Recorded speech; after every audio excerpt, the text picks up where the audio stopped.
Bonjour à toutes les personnes qui nous suivent sur les réseaux sociaux. Merci pour votre fidélité et je suis très honoré une fois de plus ce matin à me mettre devant vous pour vous partager un sujet qui me tient à cœur, qui est comment devenir grand investisseur avec un salaire de 1 000 euros. J'avoue que c'est un sujet qui est intéressant parce que quand je l'aborde devant certaines personnes, on me regarde avec de grands yeux pour savoir ce qu'il contient. Euh, je veux dire ceci, subir la pression de l'argent est un signe extérieur de la pauvreté intérieure. Tout investisseur, pour moi, tout investisseur doit arriver à un niveau où il domine l'argent, le contrôle et la l'assujettit. Parce que pour moi, vous devez devenir maître de votre argent grâce aux investissements. Et aujourd'hui, je remarque de plus en plus des gens qui s'insultent eux-mêmes, qui se traitent de débiles, de nuls. Certains se disent même je suis bête d'avoir pris cette décision, je suis con d'avoir contracté ce crédit, je ne suis pas intelligent d'avoir mal géré mon argent. Pour moi, une personne qui s'insulte est celle qui n'a rien compris à l'argent et aux investissements. Il n'a rien compris aux investissements et à l'argent. Je vais vous donner 3 conseils. 3 conseils. Premièrement, vous devez vous arranger dans votre couple. Que ce soit en mariage, que vous soyez en concubinage, mais dans votre couple, dans votre foyer. Qu'il ne manque jamais, jamais des finances dans votre foyer, quelles que soient les circonstances. Arrangez-vous à cela. Que votre couple ne soit jamais en difficulté financière. Parce que, je vous assure, les problèmes financiers sont les premières causes de divorce et des conflits dans tous les foyers, quel que soit le pays. Vous devez attaquer les difficultés financières à la racine.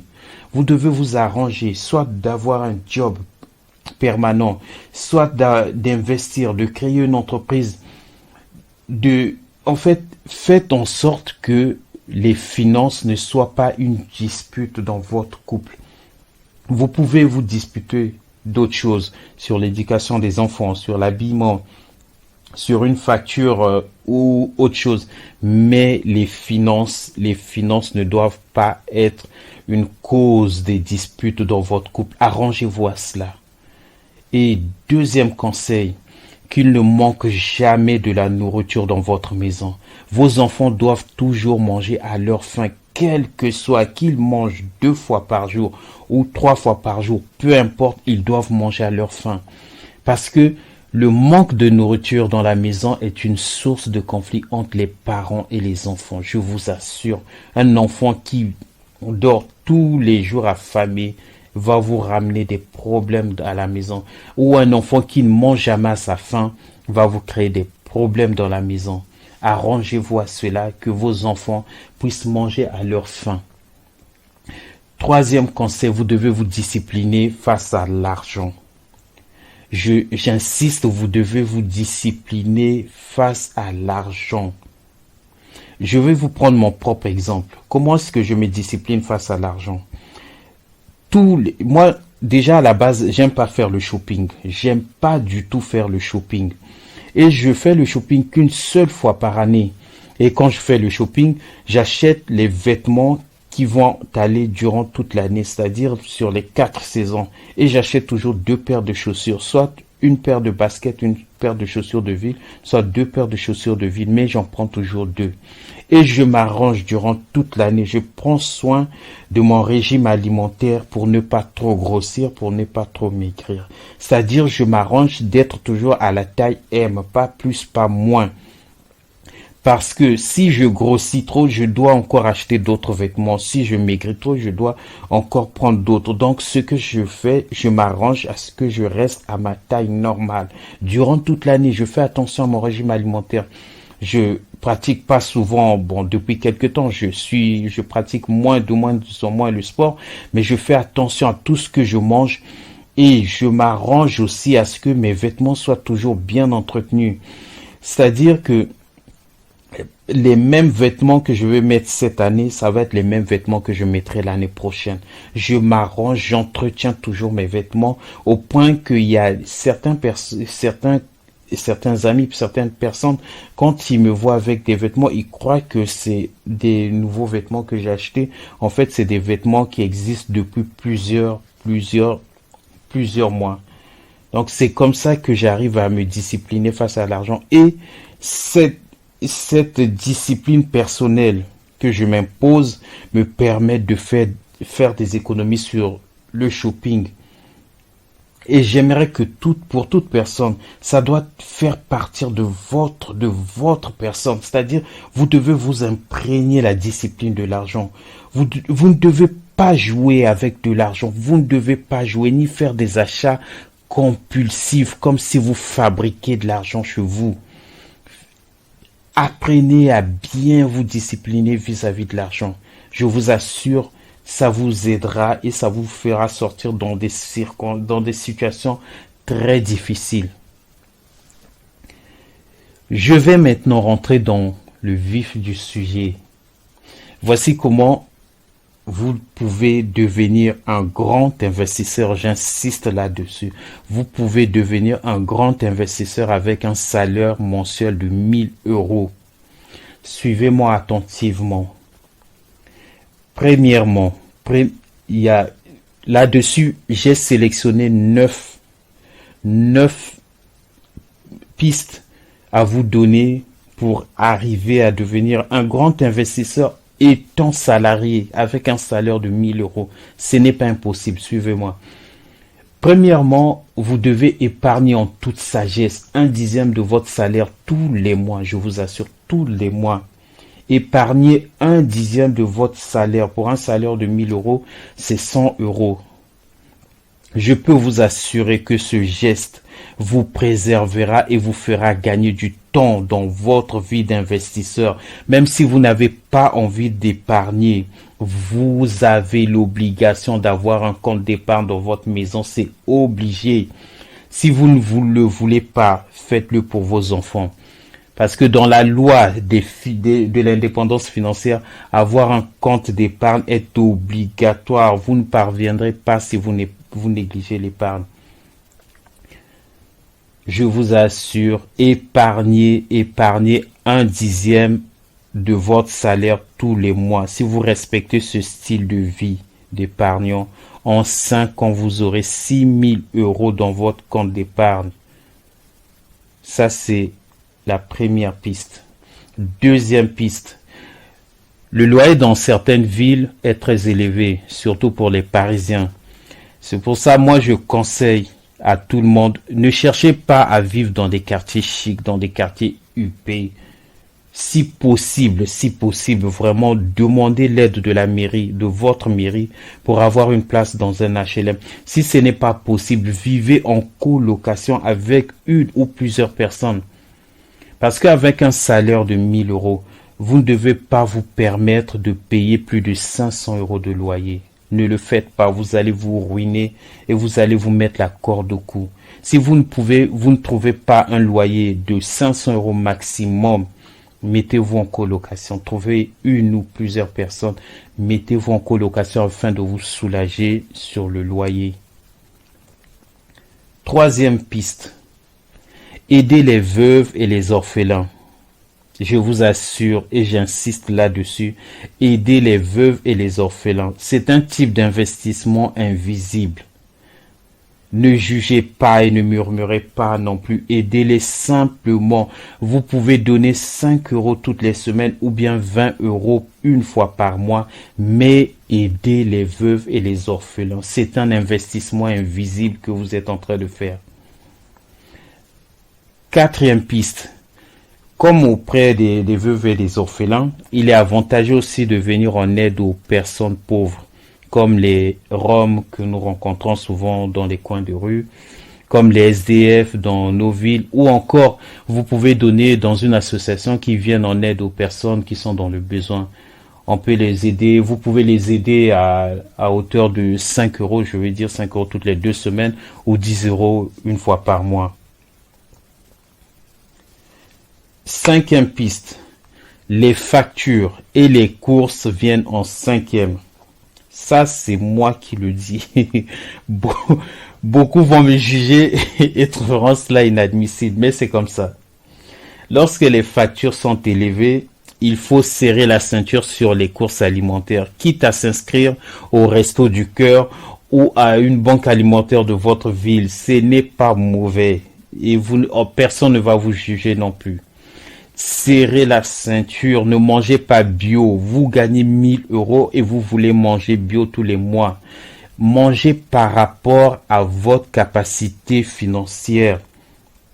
Ne faites pas le matu vu, ne vous payez pas des restos toutes les 2 semaines ou une fois par mois. En gagnant 1 000 €, mettez les restos de côté, mettez la nourriture bio de côté, mangez normal, mangez sainement, mais payez la nourriture qui vaut par rapport à votre argent. Il ne faut pas sacrifier l'argent des factures au détriment de la nourriture. Si tous les mois vos factures sont élevées, il faut supprimer certains abonnements et faire des travaux dans la maison pour mieux isoler contre le froid. Surtout les abonnements du genre Netflix et aussi les applications que nous payons à 1 € ici, 1 € à gauche, 1 € à droite. Les jeux en ligne et vous vous retrouvez à la fin du mois à payer 30 € à cause des applications et des jeux en ligne que vous payez. Arrêtez tout cela. Vous êtes ici en tant que des investisseurs et gardez votre argent. Même 1 € est très important pour un investisseur. Vous pouvez faire grand chose avec. Il y a des actions qui coûtent 1 €. Sixième piste, concernant les dettes. Je vais dire ceci, il ne faut pas payer toutes vos dettes d'un seul coup, sauf si vous avez une capacité financière assez conséquente. Vos dettes, vous devez les échelonner, quitte à faire plusieurs chèques ou plusieurs virements, mais ne payez pas une dette d'un seul coup. C'est vrai, les dettes ça pèse, et celui qui emprunte est esclave de celui qui le prête. Donc, en empruntant, vous êtes esclave de la personne qui vous a prêté. C'est vrai, ça fait mal, mais ne payez pas d'un seul coup. C'est vous mettre la corde au cou. Payez en plusieurs fois, négociez vos dettes, échelonnez, faites des virements ou plusieurs chèques. Septième piste. Vous ne devez consacrer que 50 € aux investissements. Vous devez investir 50 € tous les mois en bourse. Avec 50 €, vous pouvez acheter des actions en bourse ou encore mettre dans un compte de trading. J'avoue, ça paraît minime, mais ça vous ouvre la porte à une indépendance financière. Vous pouvez aussi investir dans votre entreprise personnelle pour des personnes qui font du business. En prenant par exemple l'habitude d'acheter des actions en bourse, parce qu'il y a des actions par exemple qui coûtent 5 €. Vous prenez vos 50 €, vous achetez tous les mois 10 actions de 5 €. À la fin de l'année, je vous assure, vous allez vous retrouver avec 120 actions. Et si vous persistez sur cette voie, vous gardez ce rythme, au bout de 5 ans, vous aurez 600 actions en bourse. Et avec 600 actions, vous êtes déjà sur la route d'un grand investisseur. Huitième piste, vous ne devez consacrer que 50 € pour vos déplacements. J'avoue, l'Île-de-France, par exemple, est la région en France où les transports en commun coûtent très cher. Si vous ne pouvez pas assumer, si vous habitez par exemple l'Île-de-France et vous n'arrivez pas à assumer les transports, vous pouvez demander, il y a des aides dans des mairies et il y a des associations aussi qui existent, que ce soit dans la région de l'Île-de-France, que ce soit dans certains départements, des aides qui existent pour des personnes en difficulté ou bien des personnes qui gagnent 1 000 € ou moins. Donc vous pouvez faire des demandes pour payer vos transports. Il ne faut pas dépasser le montant de transport à plus de 50 euros. Surtout, je le dis, ne fraudez pas dans les transports, surtout en Île-de-France. Achetez vos titres de transport pour voyager en toute quiétude. Si vous n'arrivez pas à vous en sortir sur le transport en commun, demandez de l'aide. Il existe des aides pour ceux qui gagnent 1000 euros et moins. Neuvième piste et dernière, vous ne devez consacrer que 40 euros d'argent de poche pour faire vos petits achats. Il ne faut pas tomber dans la consommation en excès ou encore dans des achats compulsifs. L'argent de poche ne sert pas à être dépensé. Il faut savoir garder votre argent au chaud. Il ne faut pas acheter tout et n'importe quoi avec votre argent de poche. Si vous gérez bien votre argent, vous allez vous rendre compte qu'à la fin du mois, vous avez encore les mêmes 40 euros dans votre poche. Pour un salaire de 1000 euros, il faut apprendre à vivre avec le minimum nécessaire, c'est-à-dire qu'il ne faut pas en avoir trop. Et il ne faut pas en manquer non plus. C'est en vivant ainsi que vous allez développer votre capacité de gestion financière, je vous assure. Parce que une personne qui n'a rien sera pauvre. Et il va passer son temps à se plaindre et à haïr les autres. Vous devez développer la sagesse et de la connaissance dans votre domaine, dans le domaine des investissements. Je vous assure, faites-le. Et prenez aussi mon exemple, comme j'ai dit au début, c'est-à-dire faites attention à ce que vous mangez. N'allez pas faire du shopping tout le temps. Faites-le 1 ou 2 fois par année et attendez les bons moments, c'est-à-dire les moments des soldes pour faire votre shopping.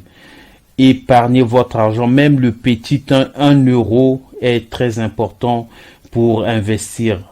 Gardez votre argent et investissez-le. Par exemple, pour les 40 euros d'argent de poche, si vous les économisez à la fin de l'année, vous allez vous retrouver avec une bonne somme dans les poches.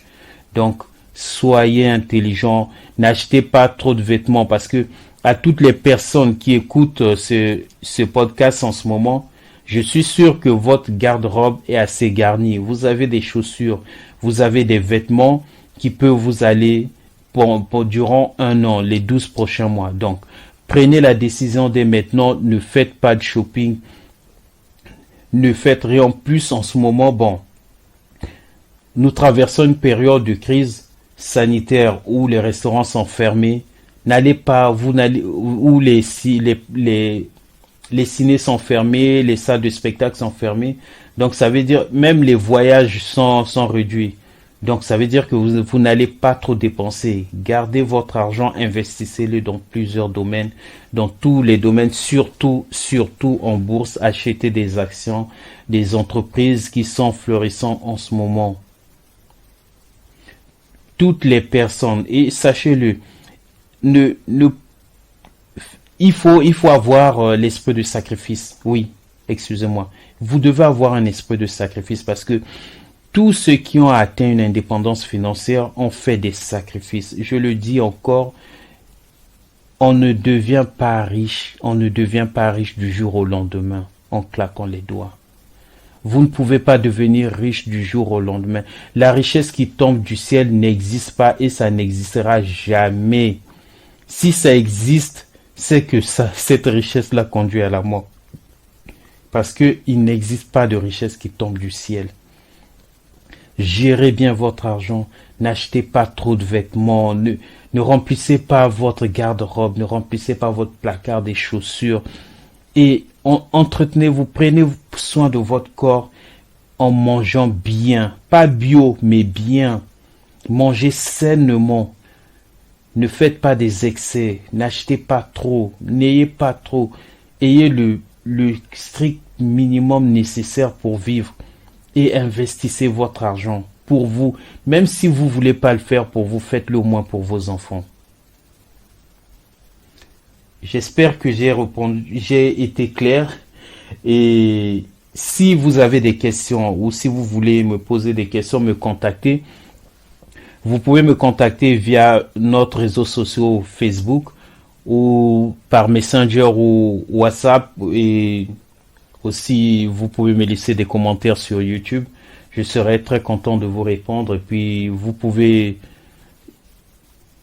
n'hésitez pas de m'envoyer des mails si vous voulez. Je suis disponible. Et je vous dis à bientôt pour un autre enregistrement et je vous souhaite une très bonne journée. Merci pour votre écoute et merci pour cette belle journée. Merci à vous.